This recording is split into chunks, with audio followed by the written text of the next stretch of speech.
Qué bueno es estar juntos semana a semana. Tenemos la oportunidad de vincularnos por este medio y para mí es un placer. Quiero compartir algo interesante. Siempre la Biblia tiene cosas para analizar. Dios nos permite extraer de ella riqueza, conocimientos. Nos permite por sobre todas las cosas de alguna manera tener luz con respecto a lo cotidiano. Nosotros los predicadores no convencemos a la gente.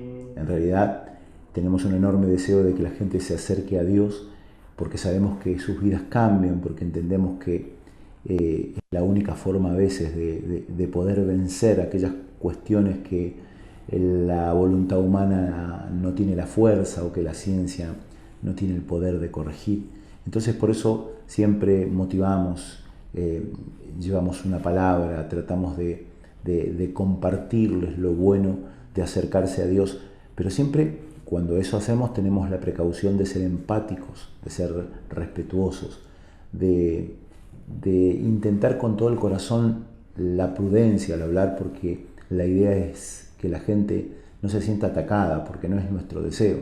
La intención siempre de un predicador es mostrarle que hay una decisión que puede hacerle bien y que si está en su tiempo, si es su deseo, puede tomarla, pero siempre con mucha prudencia, con mucho respeto y empatía.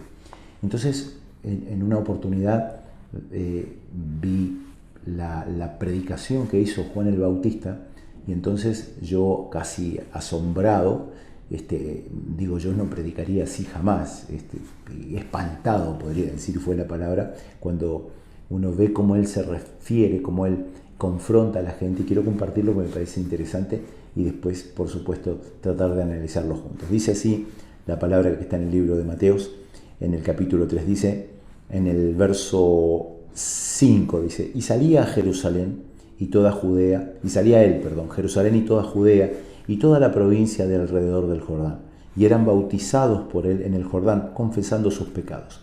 Y al ver él que muchos de los fariseos y de los saduceos venían a su bautismo, les decía, generación de víboras, ¿quién os enseñó a huir de la ira venidera? Una palabra realmente fuerte, una forma de confrontar a la gente que no sé qué predicador hoy la usaría, y si la usan, estoy casi convencido que la gente más se molestaría que entender que Dios les ama y que puede haber algo bueno para ellos detrás de tremenda o semejante confrontación. Pero lo interesante es que tiene una razón de ser, y eso es lo que me gustaría compartir. Juan había venido hablando que el reino de los cielos se había acercado, y él venía diciendo, es el tiempo en que el hacha está puesta a la raíz, es el tiempo en que Dios viene para juzgar las malas actitudes, los errores, todo el tiempo que han estado en el templo, que han sido instruidos, que han sido educados en la ley, pero nunca han dado frutos. Esa era su predicación, era la forma en que él venía anunciando que llegaba el tiempo en que Cristo venía, y que a pesar de que era el tiempo de la gracia, también venía un tiempo donde él iba a juzgar. Y ahí entonces es cuando él ve que se acercan a él por lo sentido de su predicación, por lo importante de su anuncio, muchos, dice, fariseos y saduceos, que básicamente eran gente conocedora, podríamos definir como religiosos de la época. Y entonces al verlos, él les dice, confrontándolos, ¿no? Los trata casi de manera áspera. Él les dice generación de víboras, pero el concepto que sigue es lo que le da razón a su forma de confrontarlos. Él les dice, ¿quién les enseñó a huir de la ira venidera? Él les dice, confrontándolos, lo que ustedes están haciendo es simplemente escaparle a lo que se les viene. Lo que ustedes están haciendo es por miedo correr a Dios. Y creo que ese es el concepto más importante y que nosotros debiéramos reconocer en este pasaje. ¿Cuánta gente viene huyéndole a los problemas o viene cuando de alguna manera comienzan sus miedos? ¿Cuánta gente viene a Dios en el momento en que algo se les complica, algo se les pone muy mal? No salen corriendo porque la ciencia les dijo que hay una enfermedad incurable, llegan corriendo porque sus matrimonios se les cayeron, vienen a buscar a Dios porque sus hijos están en ciertas dificultades y ellos no pueden ayudarles. Entonces la gente viene corriendo. Y muchas de esas personas han sido incluso detractores de la fe, han hablado, han enojado, han criticado. No es el problema. Lo que digo es que cuando uno se encuentra en aprietos, cuando uno ve que se le está por venir el mal tiempo, cuando uno ve que se le vienen encima las dificultades, que las cosas puede que no estén bien, puede que se nos compliquen demasiado, uno corre a Dios. Y la realidad es que no está mal, porque Dios siempre está esperando y sus brazos están abiertos para recibir. Pero lo que ocurre en ese momento es que uno sabe que viene por una equivocada razón. Uno sabe que viene en ese momento escapándole al miedo, huyendo. No viene por amor, no viene con la actitud adecuada, no viene por las razones correctas.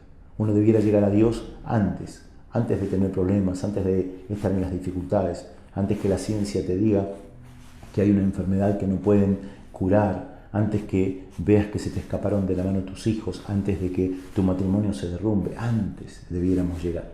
Debiéramos llegar para aprender de Él, debiéramos llegar para permitir conocerle, debiéramos llegar para entender de su amor, de ese amor del que tanto nos hablan y por todos lados nos hablan.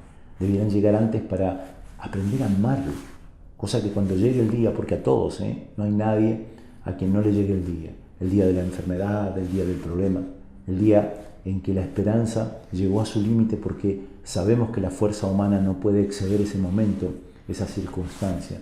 A todos nos llega ese día, para que cuando ese día llegue, en nuestro corazón esté la seguridad de que yo estaba cerca de Dios antes, de que yo llegué a Dios mucho antes, de que yo entendí que un día no solo iba a necesitar de Dios, que un día Dios iba a ser la única alternativa, y antes de que ese día llegara, yo me acerqué, reconociendo que soy frágil, que soy débil y que sin Dios hay muchas cosas que no se pueden. Si llegáramos antes, si llegáramos en el momento oportuno, no cuando ya la crisis nos pasó por arriba, ya cuando el problema se hizo tan grande que nos superó, no antes, mucho antes, cuando nos invitan, cuando nos dicen acércate.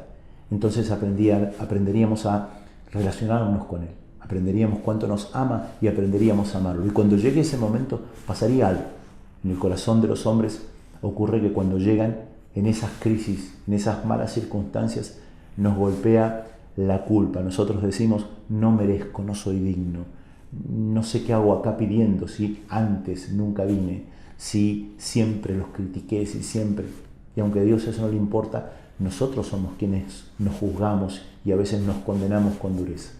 Dios está feliz de que hayamos llegado, pero nosotros boicoteamos nuestra propia fe porque decimos, no soy digno de estar aquí pidiendo, porque antes cuando estaba bien nunca vine. Sin embargo, cuando tenemos la oportunidad de llegar a tiempo, lo que ocurre en el momento de la crisis es que levantamos los ojos al cielo y simplemente le decimos, solo en ti puedo esperar, solo de ti puedo recibir lo que los hombres no pueden darme. Y cuando por alguna causa nuestra conciencia hace un pequeño análisis íntimo e interno, nosotros decimos, pero yo estaba acá hace mucho tiempo porque yo sabía que sin Él no podía vivir, porque yo sabía que lo iba a necesitar, porque yo sabía que Él es la fuerza que los hombres no tienen, porque yo entendí que valía la pena amarlos hace mucho tiempo. Cuando eso nos pasa, entonces ahí hay una fe inquebrantable. Levantamos los ojos con la seguridad, no de que somos dignos, porque no hay hombre digno de un milagro, del mover de la mano de Dios, pero sí con la tranquilidad de saber que llegamos a tiempo, que llegamos en el momento cuando nosotros consideramos que somos justos con Dios, porque sabemos que un día le necesitaremos, por eso llegamos para amarlo, para conocerlo mucho antes. Qué bueno es que nos pase eso, que no esperemos la crisis. Aún así, si la crisis llegó, si el problema está, si la dificultad ya es tan grande que te supera, no te preocupes, Dios está ahí, esperando por vos. Pero este predicador que casi aterra con su predicación, confrontó a esa gente diciéndole, ¿por qué son así? ¿Quién les enseñó a venir ahora? Solamente el miedo los trajo. Que no te pase eso, que no tengas que llegar a la crisis para acercarte a Dios. Y Dios es bueno, nunca pide nada extraño, nunca te pide sacrificios. Es tiempo de gracia, es tiempo donde Dios busca tu amor y Él te amó primero. Es tiempo donde Dios espera simplemente que estés cerca y que aprendas a conocerlo. No hay ningún sacrificio que te haga digno de Dios. Tu amor por Dios es todo lo que Él espera porque Él te amó y hace mucho tiempo. Nos vemos, Dios mediante, en la próxima semana con otra palabra, con otro consejo, con una nueva oportunidad para reflexionar de lo que la Biblia dice, de lo que este librito precioso siempre nos regala. Gracias por acompañarnos. Mucho no.